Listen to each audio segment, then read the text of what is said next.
जय हिंद दोस्तों, nature ice academy के यूट्यूब चैनल में आपका फिर से स्वागत है। और आज हम लोग पढ़ते हैं भाग 5 को ही, कार्यपालिका। जैसे मैंने बताया था आप लोगों को कि हम लोग राष्ट्रपति के बारे में पढ़ेंगे दोस्तों इसमें। तो भाई राष्ट्रपति से संबंधित जो भी चीज़ें हैं वो देखना है हम लोगों को। मैं राष्ट्रपति के उपबंध दोस्तों बता चुका था आप लोगों को। अब हम लोग पढ़ेंगे राष्ट्रपति की जो जो चीज़ें दी गई हैं इसी के बारे में पढ़ना है, अर्थात उपबंधों का विस्तार पढ़ना है, उसकी व्याख्या पढ़ना है कि चीज़ें क्या दी हुई हैं दोस्तों। जैसे मैंने बताया था कि 52 जो आर्टिकल है इसके आधार पर बताया कि भारत का एक राष्ट्रपति होगा और कार्यपालिका शक्ति उसके पास होगी 53 में है। और इसके बाद 54 में दिया हुआ है इसके निर्वाचन मंडल। क्या दिया है दोस्तों? तो निर्वाचक मंडल जो है ये क्या होता है ये थोड़ा सा जान लेते हैं हम लोग, क्योंकि राष्ट्रपति के निर्वाचक मंडल में कौन लोग भाग लेते हैं ये देखना है। ये आर्टिकल कौन सा 54 है, मैंने आप लोगों को बताया भी दिया है। तो भाई निर्वाचक मंडल का मतलब क्या है दोस्तों, पहले तो ये जान लीजिए। तो निर्वाचक, जैसे आप लोग जानते हैं कि जो वोट डालते हैं लोग, ठीक है, जैसे हम लोग प्रधान के चुनाव में हो गए या लोकसभा के चुनाव में या विधानसभा के चुनाव में वोट डालते हैं, तो एक प्रकार के निर्वाचक मंडल ही है हम लोग, ठीक है दोस्तों, जो कि प्रत्यक्ष रूप से भाग ले रहे हैं किसमें, चुनाव में। ठीक है, लोकसभा के जिसको आम चुनाव कहा जाता है, या विधानसभा के चुनाव हो, या प्रधान जी वाले पंचायती के चुनाव हो। ठीक है दोस्तों, ऐसे ही भाई राष्ट्रपति का चुनाव भी तो होगा।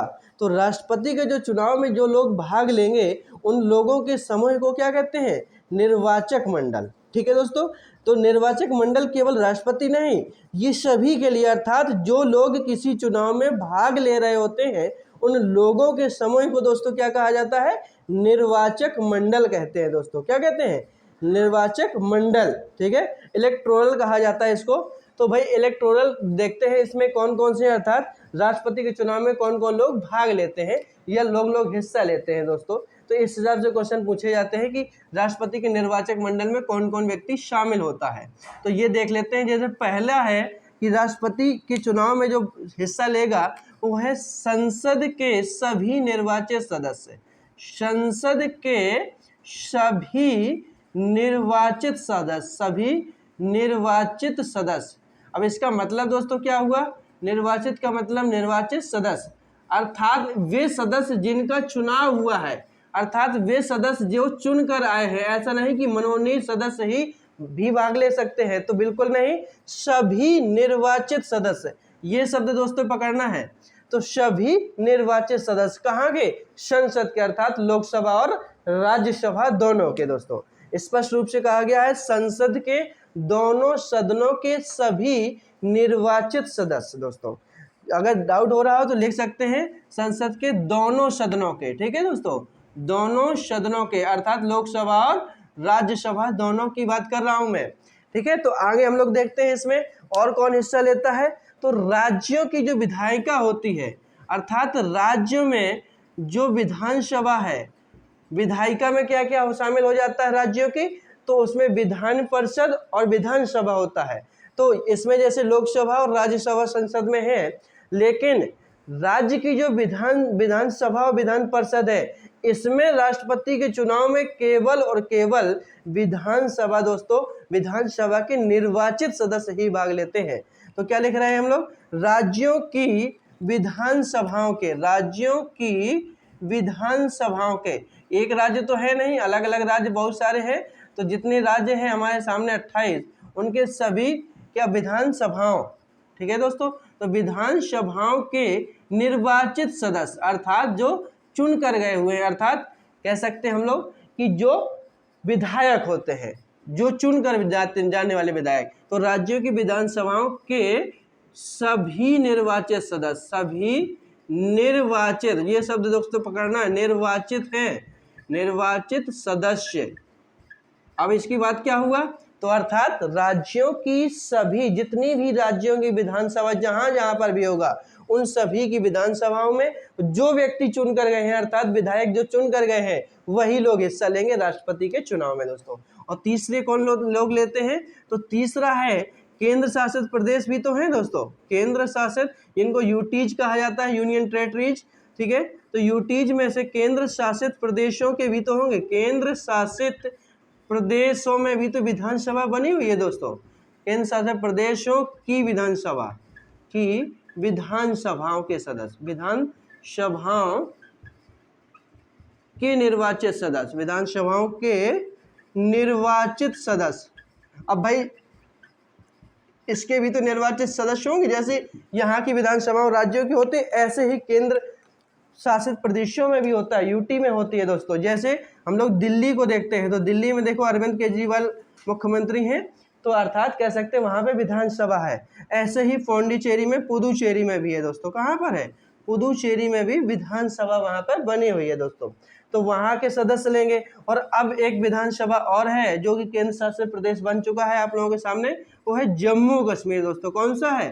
तो जम्मू कश्मीर के जो सदस्य होंगे वो भी तो भाग लेंगे। अब तो जम्मू कश्मीर की विधानसभाओं के, वो लोग पहले जो एक राज्य था जम्मू कश्मीर, तब वहां पे विधानसभा थी तो वहां के सदस्य लेते थे। अब वो केंद्र शासित प्रदेश हो गए तब भी विधान परिषद, वो विधानसभा है तो इसके सदस्य भी भाग लेंगे। हालांकि अभी इसका स्पष्ट नहीं हुआ है क्योंकि यहाँ पे विधानसभा चुनाव ही होने हैं दोस्तों। तो समझ पा रहे हैं आप लोग? तो ये भी भाग आगे चल के लेंगे। तो दिल्ली के हो गया और पुदुचेरी के, ठीक। तो ये लोग भी किस में भाग लेंगे? निर्वाचक मंडल में राष्ट्रपति के। तो याद रखना तीनों कौन कौन हो गए? संसद के निर्वाचित सदस्य, राज्यों की विधानसभाओं के निर्वाचित सदस्य सभी, और केंद्र शासित प्रदेशों की विधानसभाओं के निर्वाचित सदस्य। तो सीधे कह सकते हैं जितने सांसद चुनकर गए हैं, जितने विधायक चुनकर गए हैं, ये सभी लोग भाग लेते हैं राष्ट्रपति के चुनाव में दोस्तों। कह सकते हैं हम लोग कि राष्ट्रपति के चुनाव में सीधे आम जनता भाग नहीं लेती है दोस्तों। अर्थात हम लोग कभी राष्ट्रपति के चुनाव में हिस्सेदारी नहीं करते हैं। कौन करते हैं? विधायक और सांसद करते हैं दोस्तों, जो चुन कर जाते हैं। ये याद रखना, ये इंपॉर्टेंट है। तो ये कह सकते हैं हम लोग कि निर्वाचक मंडल में ये 3 प्रकार के व्यक्ति शामिल होते हैं। तो ये इसका इलेक्टोरल हो गया, अर्थात निर्वाचक मंडल हो गया। समझ पा रहे दोस्तों? और निर्वाचित कह रहे हैं दोस्तों, जो चुन कर जाने वाले लोग उन्हें निर्वाचित कहते हैं, और जो चुनने वाले लोग होते हैं उस मंडल को क्या कहते हैं? निर्वाचक। ठीक है दोस्तों। और जो चुनाव प्रक्रिया होती है उसको निर्वाचन कहते हैं। निर्वाचन, निर्वाचित और निर्वाचक। ठीक है दोस्तों। तो ये है। अगला कौन सा है? अब भाई ये तो बात कर ली हम लोगों ने, कौन सी? कि इसके चुनाव में भाग कौन लेते हैं, लेकिन किस विधि से चुनाव होगा ये भी तो ध्यान देना है। किस रीति से चुनाव होगा, किस पद्धति से चुनाव होगा, अर्थात राष्ट्रपति के चुनाव की पद्धति क्या है दोस्तों, ये देखना है अब हम लोगों को। भाई राष्ट्रपति का जो चुनाव है ये अप्रत्यक्ष विधि से होता है। ये आप सब लोग जानते हैं कैसा होता है। तो अप्रत्यक्ष होता है, डायरेक्ट नहीं होता है। कैसा होता है? इनडायरेक्टली होता है दोस्तों। अप्रत्यक्ष होता है चुनाव राष्ट्रपति जी का। तो अप्रत्यक्ष हो गया। अगला कौन सा है? आनुपातिक प्रतिनिधित्व प्रणाली है। आनुपातिक प्रतिनिधित्व प्रणाली में अभी समझा रहा हूं क्या है। आनुपातिक प्रतिनिधित्व प्रणाली, प्रतिनिधित्व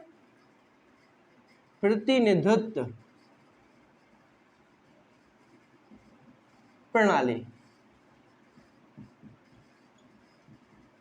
तो आनुपातिक प्रतिनिधित्व प्रणाली। और साथ में कौन सी है? एकल संक्रमण मत। कौन सा है दोस्तों? एकल संक्रमण मत। अब इसका मतलब मैं सभी का समझा रहा हूं दोस्तों। और एक और है गुप्त मतदान होता है, अर्थात खुला मतदान नहीं होता है। तो ये 4 चीजें याद रखना दोस्तों हम लोगों को। कौन कौन सी राष्ट्रपति की रीति में अपनाते हैं? अप्रत्यक्ष चुनाव होता है दोस्तों, अर्थात जनता सीधे भाग नहीं लेती है। भाई जनता सीधे चुनाव भाग नहीं लेने का मतलब क्या हुआ कि इसमें कौन लोग भाग लेते हैं? तो मैं निर्वाचक मंडल अभी बता चुका हूं दोस्तों।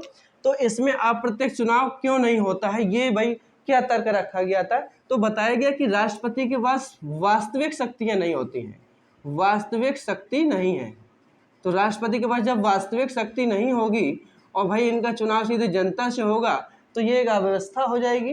ठीक है। तो इसलिए वास्तविक शक्ति का ना होना। तो वास्तविक शक्ति किसके पास होता है? तो ये होता है प्रधानमंत्री के पास। ये तो नाममात्र के अधिकारी होते हैं राष्ट्रपति जी। वास्तविक शक्ति का ना होना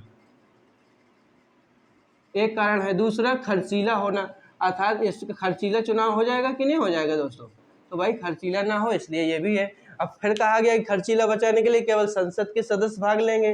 तो भी कहा गया कि भाई प्रतिनिधित्व नहीं प्राप्त होगा सभी को, अर्थात सभी राज्यों को। तो कह सकते हैं हम लोग कि अप्रत्यक्ष चुनाव जो कराया जा रहा है राष्ट्रपति का, क्यों? क्योंकि इसके पास वास्तविक शक्ति नहीं होती है दोस्तों, प्रधानमंत्री जी के पास होती है। आनुपातिक प्रतिनिधित्व का मतलब दोस्तों क्या हुआ? तो आनुपातिक प्रतिनिधित्व का मतलब सीधा सा ये है कि भाई एक राज्य के राष्ट्रपति तो है नहीं, ये पूरे देश के राष्ट्रपति हैं। यदि किसी राज्य में आप लोग समझ सकते हैं कि किसी राज्य में ज़्यादा जनसंख्या है तो उस राज्य में इनके पास ज़्यादा मत जाएगा कि नहीं जाएगा दोस्तों। इसलिए कौन सा निकाला जाता है, मत का मूल्य निकाला जाता है, अर्थात एक विधायक का मत मूल्य निकाला जाएगा और वही मत मूल्य हर विधायक का होगा दोस्तों। ठीक है, तो कह सकते हैं कि मत मूल्य सबसे पहले उसकी जनसंख्या के आधार पर निकाला जाता है। मैं अभी बता रहा हूँ कैसे निकालते हैं। तो आनुपातिक प्रतिनिधित्व का सीधा सा मतलब क्या हुआ कि सभी राज्यों को बराबर प्रतिनिधित्व प्राप्त हो जाए दोस्तों, अर्थात एक राज्य को ज्यादा प्रतिनिधित्व और दूसरे राज्य को कम प्रतिनिधित्व ना मिले, सभी को बराबर मिले। इसलिए कौन सी विधि अपनाते हैं, आनुपातिक प्रतिनिधित्व प्रणाली दोस्तों। ठीक है, अगला कौन सा हुआ आपका, तो एकल संक्रमण मत। कौन सा, एकल संक्रमण मत। अब इसका मतलब क्या है दोस्तों एकल संक्रमण का, तो ये कह रहा है कि ये है सिंगल ट्रांसफरेबल वोट। क्या मतलब हुआ, सिंगल ट्रांसफरेबल वोट। भाई इसका मतलब है कि आप किसी एक व्यक्ति को भी दे रहे हैं, दूसरे को भी दे रहे हैं, तीसरे को, अर्थात जितने कैंडिडेट खड़े हुए हैं सभी को वोट दे रहे हैं, लेकिन आपके वोट के केवल एक वोट के आधार पर निर्धारित नहीं होगा। ये सभी लोगों ने पहली बार किसको दिया ये इस पर आधारित होगा, अर्थात ये वोट ट्रांसफर हो जाता है। कैसे हो जाएगा, ट्रांसफर हो जाएगा, पहला भी दूसरा तीसरा ऐसे ही। अब किसी ने दूसरा चुन लिया, पहले इसको फिर पहला दिया, इसको फिर तीसरा दिया, ठीक है, इसको फिर तीसरा दिया, इसको फिर दूसरा दिया, इसको फिर पहला दिया, ऐसे दे सकते हैं। ये हम लोग एग्जाम्पल समझ सकते हैं, जैसे ए खड़े हैं लोग, बी खड़े हैं, सी, अर्थात 3 उम्मीदवार हैं और व्यक्ति हैं। ठीक है दोस्तों, तो ऐसे 3 व्यक्तियों ने जैसे मान लीजिए वोट दिया, तो इसको पहले नंबर पे दे दिया, इसको दूसरे नंबर पे दिया, इसको तीसरे नंबर पे दिया। ठीक है, अब दूसरे व्यक्ति ने इसको पहले नंबर पे किसको दिया, बी वाले को, दूसरे नंबर पे ए वाले को, तीसरे नंबर पे किसको दिया, सी वाले को। ठीक, और तीसरे वाले व्यक्ति ने किसको दिया पहले, तो सबसे पहला नंबर जो दिया सी वाले को दिया, फिर दूसरे वाले को, और तीसरा वोट ए वाले को दिया। तो आप लोग समझ सकते हैं जैसे चौथे व्यक्ति आएगा तो चौथा व्यक्ति किसको दे लेगा, तो जैसे मान लीजिए इसने पहला इसी को दे दिया, ठीक है, और तीसरा इसको दिया और दूसरा इसको दिया। तो आप लोग समझ सकते हैं कि पहली बार जो चुने गया वो 2 ज़्यादा ये है कि नहीं है, तो ए व्यक्ति क्या हो जाएगा, चुन लिया जाएगा, अर्थात वोट कौन जीत जाएगा, ए व्यक्ति। ठीक है दोस्तों, तो ये सिंगल ट्रांसफरेबल वोट है, अर्थात ट्रांसफर करने हो रहा है दोस्तों। और यदि इससे गणना नहीं हो पाती है, ये मान लीजिए जैसे ये 3 हो जाता, ठीक है दोस्तों, और ये 1 हो जाता। ठीक, तो ऐसी ये चीज देख पा रहे हैं आप लोग। ठीक है, तो ऐसे ये मान लीजिए 2 होता, ठीक है, ये 1 होता। ठीक, तो इस हिसाब से कह सकते हैं। तो ऐसे में क्या होता है, सबसे पहली बार एक किसको दे रहा जा रहा है, तो ये दिए जा रहा है, तो ये सी जीत जाता। ठीक, तो ये चीज क्या है, अलग अलग दर्शा रहा है कि एकल ट्रांसफरेबल हो रहा है वोट। ठीक दोस्तों, और गुप्त मतदान क्योंकि सामने सबके नहीं होता है, ये जैसे हम लोग चुनाव भाग लेते हैं तो हम लोगों के एक पेटी में जाना होता है वोट डालने के लिए, ऐसे ही ये भी एक पेटी में जाते हैं, तो गुप्त मतदान होता है। सीधी सी सिंपल सी बात है दोस्तों। तो ये हो गया आपका कौन सा, अप्रत्यक्ष आनुपातिक प्रतिनिधित्व, एकल संक्रमण मत और गुप्त मतदान के आधार पर। अच्छा, अनुपातिक प्रतिनिधित्व के लिए मत का मूल्य कैसे निकालते हैं ये देख लीजिए दोस्तों, क्योंकि ये भी इंपॉर्टेंट क्वेश्चन पूछा जाता है। जैसे भाई एक विधायक का हमें मत मूल्य निकालना है, किसका, तो एक विधायक का या एक विधानसभा सदस्य का, एक विधायक का मत मूल्य। इसका मतलब क्या हुआ दोस्तों, विधायक का मतलब समझ पा रहे हैं, एक विधानसभा सदस्य का है, एक व्यक्ति का पहले निकालेंगे, फिर सभी के गुणा कर देंगे, सभी का निकल आएगा। तो एक व्यक्ति का कैसे निकालना है, तो जितने भी इसमें सीधी सी बात है कि उस राज्य की जनसंख्या कुछ ना कुछ तो होगी। ठीक है, तो उस राज्य की जनसंख्या को भी देखना है हम लोगों को, क्योंकि किसी राज्य की जनसंख्या कम, किसी की ज़्यादा होती है। तो उस राज्य की जनसंख्या में भाग देना है किसकी, जहाँ की वो सीटें, अर्थात जिस राज्य की वो सीटें होंगी उसी पे आधार पे। तो राज्य की जनसंख्या, जिस भी राज्य के सदस्य का नोट मूल्य निकालना है, तो राज्य की जनसंख्या, सभी राज्यों की नहीं दोस्तों, ठीक है, जिस राज्य के विधायक के मत मूल्य निकाल रहे हैं, और उस राज्य की सीटें कुल विधानसभा सदस्यों की संख्या। ठीक है, तो जिस राज्य के आप लोग विधायक का मत मूल्य निकालेंगे, उस राज्य की जनसंख्या, उस राज्य की, मतलब जिस राज्य का निकाल रहे हैं, तो उस राज्य की जनसंख्या अपॉन, अर्थात बटे कुल विधानसभा सदस्यों की संख्या, जो उसमें विधानसभा सदस्य वो भी कौन से, निर्वाचित वाले, अर्थात जो चुन कर गए हैं।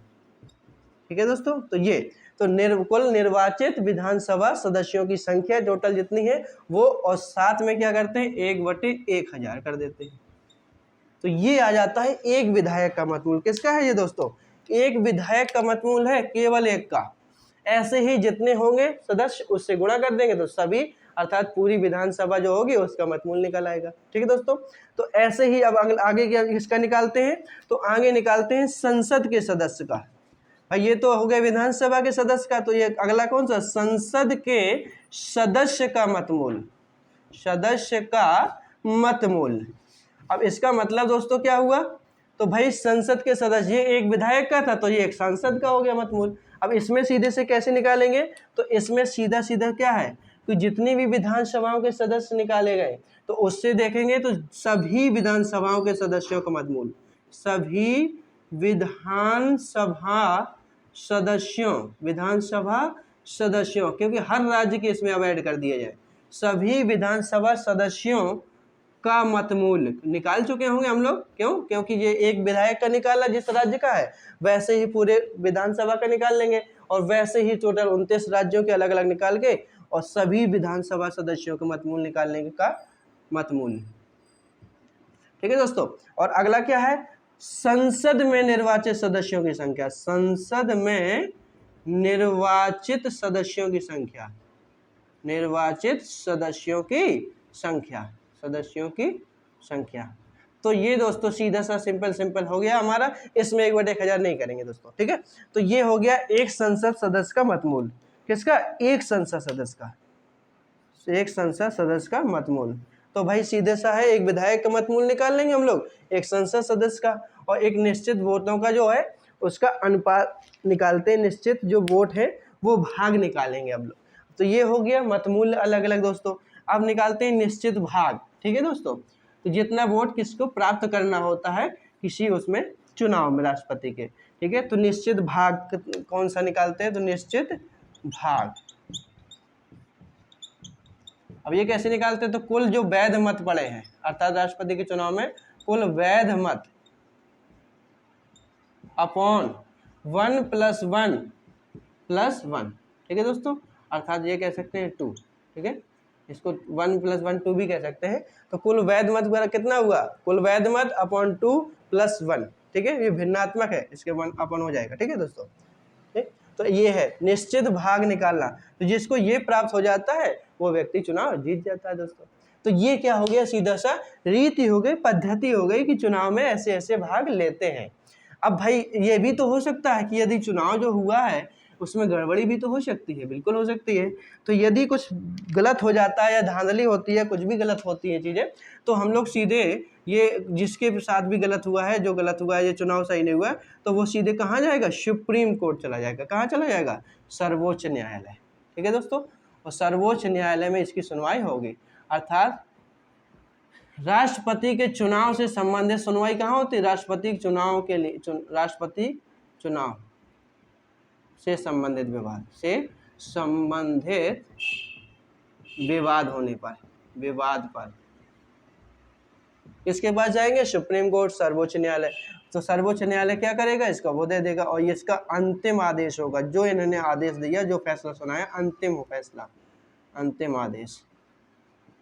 ठीक है, जो इन्होंने आदेश दिया होगा वो अंतिम माना जाएगा। अर्थात इसके विरुद्ध अब और कहीं अपील नहीं कर सकते हैं चुनाव गड़बड़ी होने पर। तो भाई चुनाव विवाद होगा, सर्वोच्च न्यायालय गए और उसके बाद अंतिम आदेश इसका, और वही जो होगा वही मान लिया जाएगा। ठीक, मान लीजिए जैसे चुनाव हुआ और एक व्यक्ति उसमें कुछ समय के लिए चुन लिया गया, बना रहा, उसके बाद वो चुनाव भाई न्यायालय चला गया, कोई व्यक्ति देखा कि गड़बड़ी हुई थी, तो बाद में गया, तो कोई व्यक्ति जब तक बना रहा तब तक तो उसने कुछ न कुछ कार्य किया होगा। तो यदि किसी ने कार्य किया है तो उसके द्वारा किया गया कार्य अवैध नहीं माना जाएगा दोस्तों। भले ही चुनाव में गड़बड़ी हो, उसका फैसला बाद में आया हो कोर्ट से, लेकिन जब तक उसने राष्ट्रपति पद पर कार्य कर लिया है वो तब तक वैध ही रहेगा कार्य, भले ही चुनाव कैसा हुआ हो, अवैध हुआ हो, क्योंकि फैसला बाद में आया है। ठीक है दोस्तों, तो ये याद रखना। और साथ में यदि किसी कारण से, बस ये भी तो हो सकता है कि कोई विधानसभा भंग रहती है उस समय, ठीक है। मान लीजिए कोई विधानसभा भंग है, विधानसभा भंग, या कोई सदस्य नहीं है, ठीक है, विधानसभा भंग या सदस्य का अभाव, सदस्य ना होना, कोई सदस्य, कुछ सदस्य नहीं है मान लीजिए, ठीक है। तो ऐसा भी हो सकता है, कहने का मतलब कुछ भी हो सकता है। विधानसभा भंग है तो कह सकते हैं कि अपूर्ण निर्वाचक मंडल, अपूर्ण निर्वाचक मंडल, मैं बता चुका हूं निर्वाचक मंडल क्या है, ठीक है। अर्थात कह सकते हैं कि जरूरी नहीं कि सभी विधानसभाओं के सदस्य मौजूद ही होना चाहिए। यदि कोई विधानसभा भंग है तब भी यदि राष्ट्रपति का चुनाव लगा हुआ है तो वो चुनाव जो होगा वैध माना जाएगा। अपूर्ण निर्वाचक मंडल होने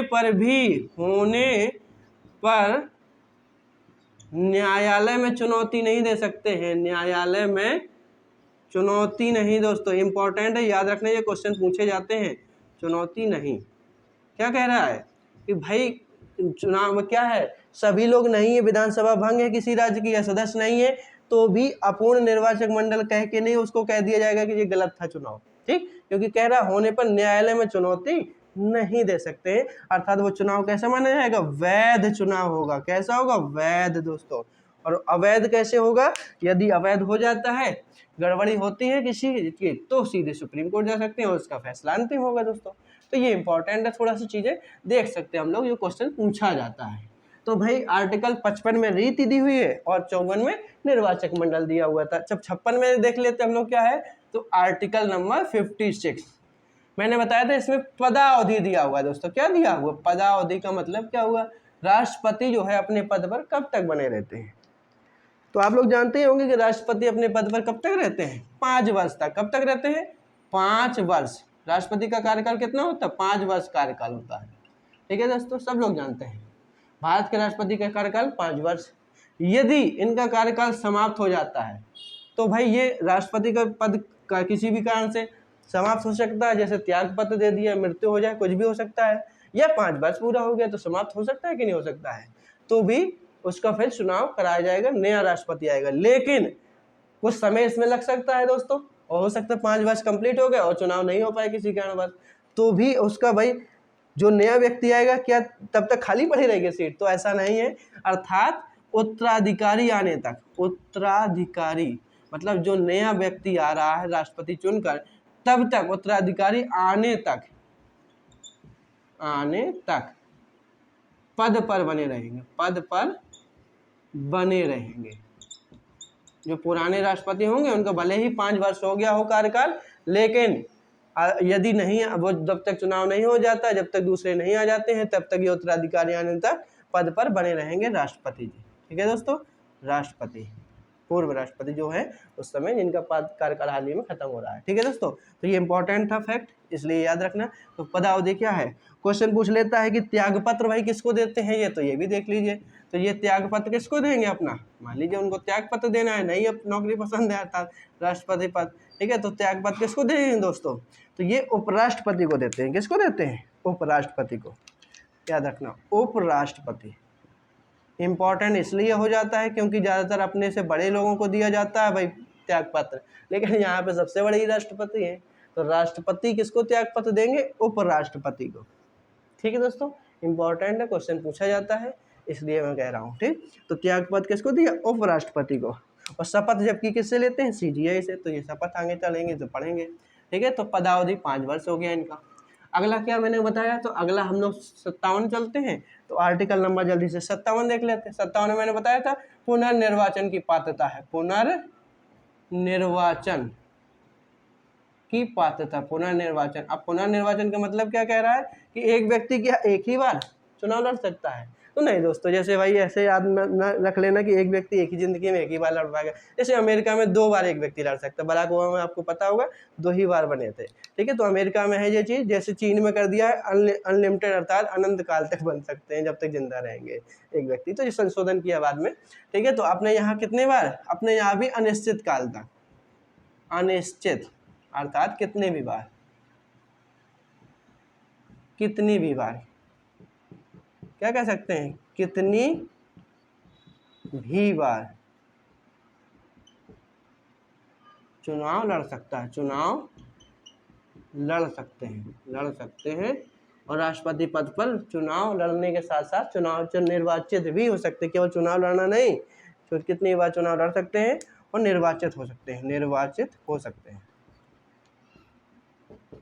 ये दोस्तों नोट जरूर कर लिया करिए, मैं कहता नहीं हूँ इसका मतलब ये नहीं कि आप नोट नहीं करेंगे, क्योंकि ये सब फैक्ट है, इंपॉर्टेंट है, डायरेक्ट एग्जाम में क्वेश्चन ऐसे पूछता है, तो ये केवल ऐसे ही याद रखना। और जैसे मैं कई बार फिगर टाइप में ऐसे बना देता हूँ तीर, तो कोशिश किया करिए दोस्तों कि तीर बना के आप लोग भी लिखा करिए, क्योंकि इससे क्या होता है माइंड में चीज़ें चढ़ती हैं। भाई थोड़ा सा पेज ही तो ज़्यादा लगेगा, लेकिन साथ में ये जो ग्राफ टाइप में तीर वगैरह बने होते हैं, तो इससे चीज़ें याद बनी रहती हैं दोस्तों, इसलिए मैं बना देता हूँ ताकि दिमाग में चीज़ें चढ़ती रहें। तो हमारे ये 57 हो गया। अगला से कौन सा है आर्टिकल, तो 58। ठीक है दोस्तों, कौन सा है 58। मैंने इसमें बताया था अर्हताएं दिया हुआ है। क्या दिया है दोस्तों, अर्हताएं। अर्हताएं का मतलब क्या हुआ, योग्यताएं देखना है कि राष्ट्रपति कौन चुनाव लड़ सकता है। तो जैसे कि आप लोग सब जानते हैं कि इसका भारत का नागरिक हो, क्या हो, भारत का नागरिक होना चाहिए उसको। ठीक है भैया, भारत का नागरिक अर्थात कोई व्यक्ति है जो चुनाव लड़ना चाहता है वो लड़ सकता है। दूसरा क्या कह रहा है, उसकी 35 वर्ष आयु पूरी कर चुका हो, 35 वर्ष आयु पूरी कर चुका हो। इसका मतलब क्या हुआ, 35 वर्ष से नीचे का व्यक्ति राष्ट्रपति नहीं बन सकता है। अर्थात अगर आप लोग आईएएस का फॉर्म अर्थात जनरल कैटेगरी से हैं तो फॉर्म भरते हैं, तो आपके एज खत्म हो गई तो आप राष्ट्रपति का चुनाव भी लड़ सकते हैं दोस्तों, क्योंकि वो 35 है, ये 32 है। ठीक है दोस्तों, तो 35 वर्ष अर्थात इसकी आयु कितनी है, 35 वर्ष से अधिकतम। दोस्तों ये याद रखना, थोड़ा इंपॉर्टेंट है, क्वेश्चन पूछा जाता है कितने वर्ष तक है, ये अलग अलग होता है तो भूल जाते हैं लोग। ठीक है, तो ऐसे भूलना नहीं है। जबकि प्रधानमंत्री के लिए कितना, 25 वर्ष। ठीक है, अगला कौन सा है, अगली योग्यता, तो लोकसभा सदस्य बनने का, लोकसभा सदस्य बनने की योग्यता रखता हो।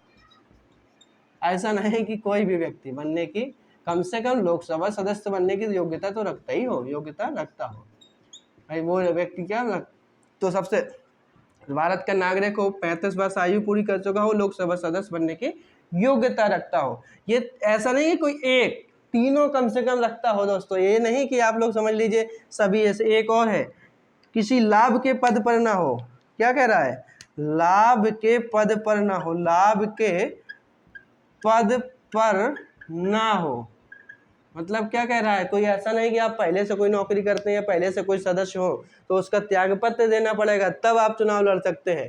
तो 4 है, चारों आप लोगों को योग्यताएं होनी चाहिए। भारत का नागरिक भी हो, 35 वर्ष आयु कर चुका हो, लोकसभा सदस्य बनने की योग्यता रखता हो और लाभ के पद पर भी ना हो, तो वो व्यक्ति क्या कर सकता है, राष्ट्रपति पद धारण कर सकता है दोस्तों। इसके आगे फिर वीडियो लंबा खींचेगा, तो हम लोग देखते हैं आगे वाले वीडियो में। धन्यवाद दोस्तों।